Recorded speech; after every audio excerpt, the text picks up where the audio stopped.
ஒரு அமைதியான பிற்பகல் நேரம். ஒருவர் தூங்கிக் கொண்டிருக்கிறார். அந்த நேரத்தில் ஒரு விஷயம் நடக்கிறது. அனஸ் பின் மாலிக் அவர்கள் கூறியதாவது: உடனே உம்மு சுலைம் அவர்கள் வந்து பார்த்தார்கள். நபி ஸல்லல்லாஹு அலைஹி வஸல்லம் அவர்களுக்கு வியர்த்திருந்தது. அவர்களது வியர்வை படுக்கையில் ஒரு துண்டு தோலில் திரண்டிருந்தது. உடனே உம்மு சுலைம் தமது நறுமண பெட்டியை திறந்து அந்த வியர்வை துளிகளை துடைத்து தமது கண்ணாடி குடுவை ஒன்றில் அதை பிழிந்து சேகரிக்கலானார்கள். நபி அவர்கள் திடுக்கிட்டு விழித்து, உம்மு சுலைமே, என்ன செய்கிறாய் என்று கேட்டார்கள்.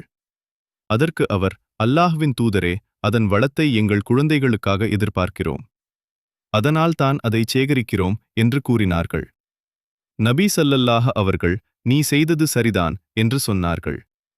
முஹம்மத் இதை அனுமதித்ததிலிருந்து என்ன தெரிகிறது? பக்தியா, தனிமனித வழிபாடா, அல்லது நாம் விமர்சிக்க வேண்டிய விஷயமா? நீங்கள் என்ன நினைக்கிறீர்கள்?